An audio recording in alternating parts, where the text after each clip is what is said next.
Friends and subscribers, this is China News for January 2013. What's in the news for the month of January? Well, demand for gold rises as central banks diversify reserve holdings. This article comes from China Daily, which is one of the three major mouthpieces for the central government as far as news and propaganda.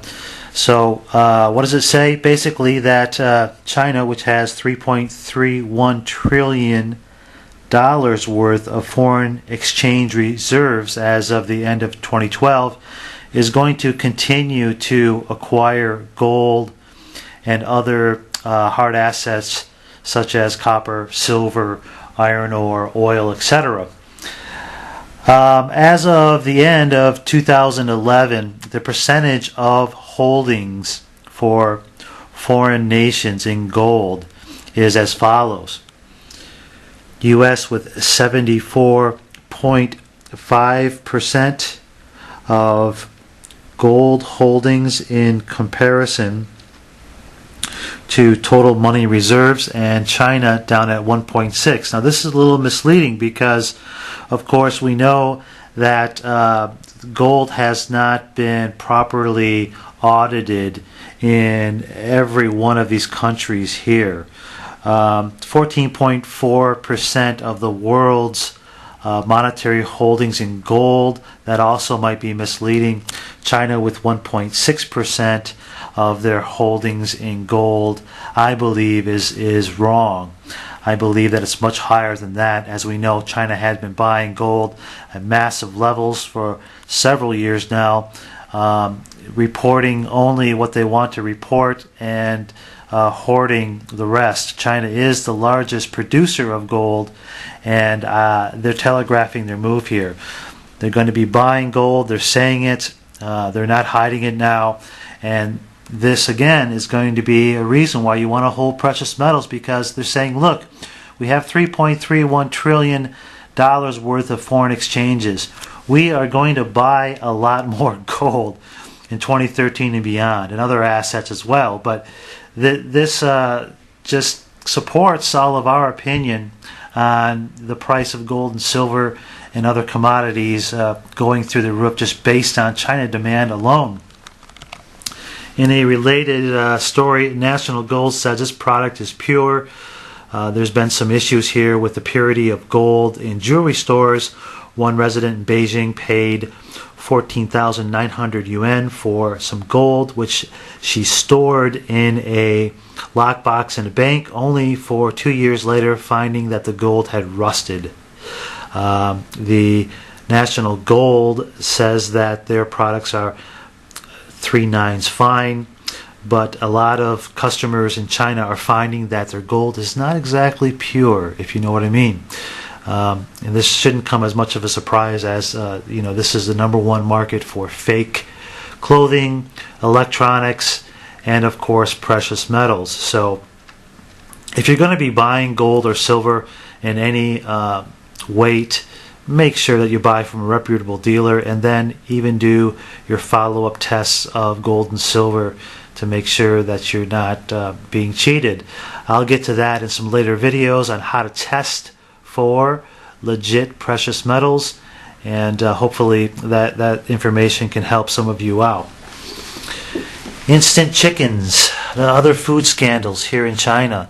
Now this has come up here in the past several weeks, that KFC is being investigated by the government for having chickens that cause problems, health problems. KFC's instant chickens, in 40 days from chick to the store and in people's mouths, these chickens are fed hormones and other type of antibiotics and chemicals, antibiotic-laced foods, so that they'll develop faster. There's been some horror stories recently of people that have visited some of these farms that KFC uses and found that some of the chickens can't even stand up. They're so fat and they develop so quickly that the bones are brittle and some of them have more than 2 wings. So these hybrid chickens are causing health problems. In one case, a young girl had started to develop into womanhood at the age of 10. Their parents had always fed her chicken from KFC. She liked to eat the skin of the chicken. And years later, they found that her body had developed unnaturally, primarily because of eating too much of her favorite food. There are over 4,000 KFC outlets across China, and that number is going to grow substantially, as well as Starbucks, both of them expanding rapidly, although because of this chicken scare, KFC sales have been dramatically down as their prices go up. So some KFC stores are down 6% year on year, and this has been going on for several years. More tit for tat in the Diaoyu Island chain. Japan jets disturb routine island patrols. What's happening here is that almost daily, ships and planes have been intercepting each other around the islands, and we can see the propaganda mill spinning daily with articles calling the Japanese basically despicable in their behavior involving these islands, as well as other disputes with Philippines and other nations. Abe calls for a firm response over Diaoyu. Japan just reviewed their defense policy and their defense purchases, so we should see some information coming out here soon about what Japan is going to do in terms of upgrading their military. What has been said from the Japanese is that they have told their people that they want a firm response to any Chinese activity around the islands. And this can only lead to one place, and that is eventually some kind of war or conflict between the two nations.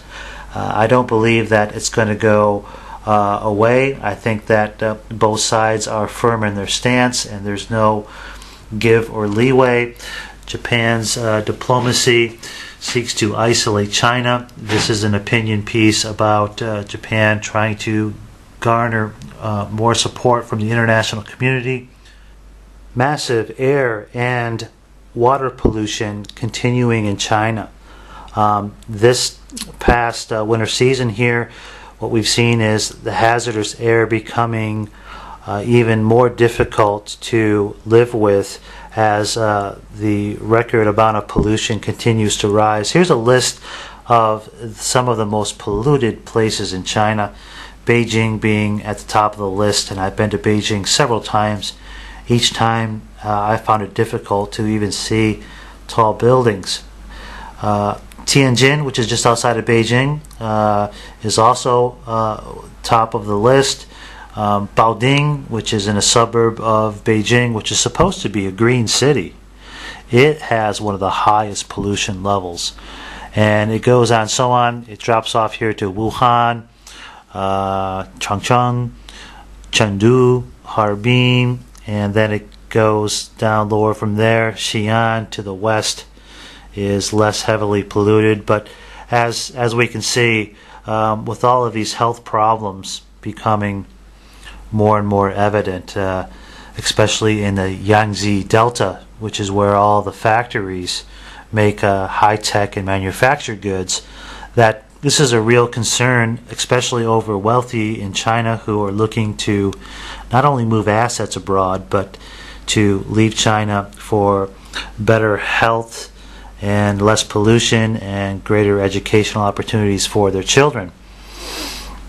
So there is a price to pay when you are the leading manufacturing nation in the world. Pollution is always going to be a concern, and life expectancy and cancer rates are definitely different here than they are in most of the world.